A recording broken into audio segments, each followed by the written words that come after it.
Hello and welcome to my channel. Today we're going to attempt to bake a banana bread. Keep in mind, this is not a tutorial. I repeat, not a tutorial. This is an experiment because I had a recipe by someone named Miljuschka. I have no idea if the recipe is available in English, but like I changed half the ingredients and just gave my own spin to it because I didn't really have all the ingredients and I'm lazy.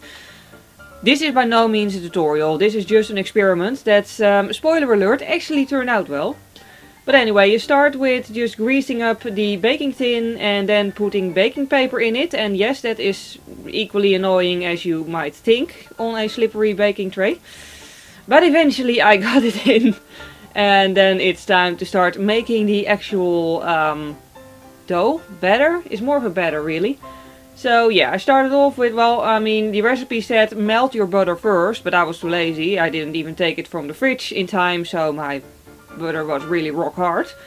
I did actually take care to measure it properly in tiny bits, and then eventually at the end I found out that the little bit of butter we still had in the fridge was exactly enough, and if I would have just like weighted it before, I wouldn't have had to cut it like this. I just gave myself extra work, but anyway, I put it in hot water au bain-marie so it might actually melt. And meanwhile we're just going to actually measure the sugar. The recipe said white sugar. I think I used brown sugar because this was in our cupboard for ages and it was turning into rock, and I was like, we need to use this now, otherwise it's going to walk off on its own. Instead of using vanilla, I used some vanilla sugar as well because, you know, it's sugar too and there's already vanilla flavor in it. Then I hoped the butter had already melted enough. I didn't want to wait any longer. Spoiler alert, it didn't, so that means that with mixing the sugar almost went everywhere. I had to keep my hand on top of it just to make sure that the sugar did not hit the ceiling. So yeah, don't do as I do, actually melt your butter beforehand.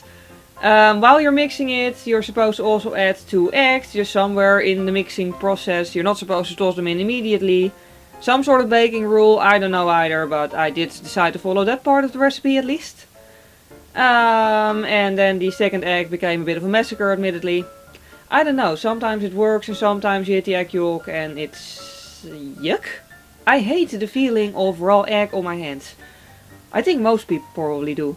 It's not a nice feeling. Anyway, once it looks like mud, you can also add some milk and mix it again so it looks like slightly paler mud.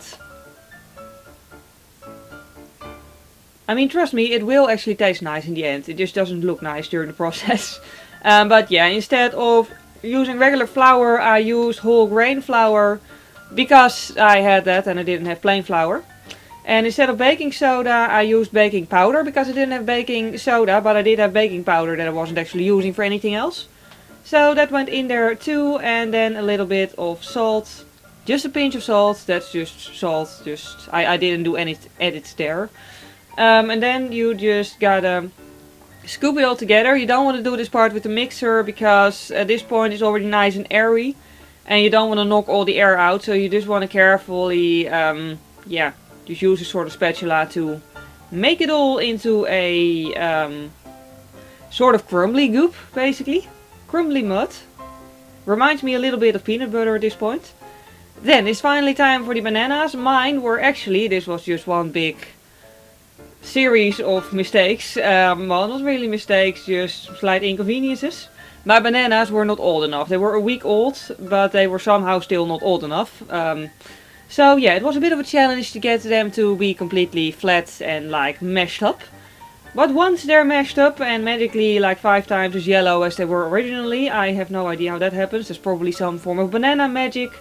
Anyway, then it's time to also toss that into the mix. And just, you know, scoop it all together again, keeping the air in, but, you know, making sure that everything is relatively mixed. Personally, I did try to keep some bigger bits of banana in there just because I like those in the final product. So yeah, once you can stick the spatula in and it keeps standing, it's pretty much fine. Then preheat the oven. I totally forgot to preheat the oven, so I was stuck waiting. Do preheat your oven in time, I can advise you. And then it's time to put the batter into the baking tin. And yes, it looks like sort of thick, goopy diarrhea at this point. Again, banana bread is lovely. You just don't want to look at it for too long once you're once you're still making it. By the time it's done, it's good, but yeah, it doesn't look nice at this point. I know. Anyway, let's ignore that and just toss it into the oven, and yeah, then you're basically left to wait for a little while. By the way, the batter did actually taste good. No wonder, there was like a ton of sugar in it, so yeah. And while it's in the oven, you can always do the daunting task of doing all the dishes. I always hate that part, but I also hate it when my kitchen is all cluttered up, so yeah.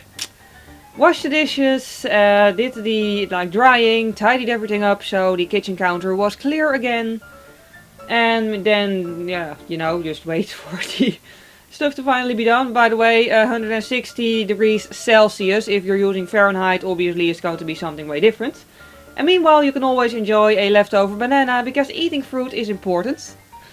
Then, once it's done, I don't know, it looks really nice. Just make sure it's dry on the inside as well, of course. Then I had the horrible idea to try to add some sort of chocolate drip on it, but my chocolate wouldn't melt, so it wasn't a drip, but more of, again, a mud. It seemed to be a recurring theme.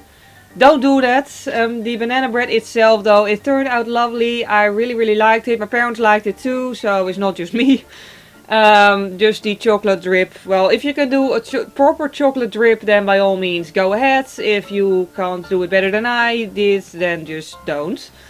But yeah, it also just, it looks really nice on the inside. It tasted sweet, but not too sweet. You can really taste the banana. I actually like that I used the whole grain flour, because I feel like it gave extra flavor.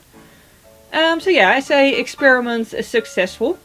So yeah, thank you very much for watching this video. I hope you enjoyed it. And I hope to see you next time. Bye!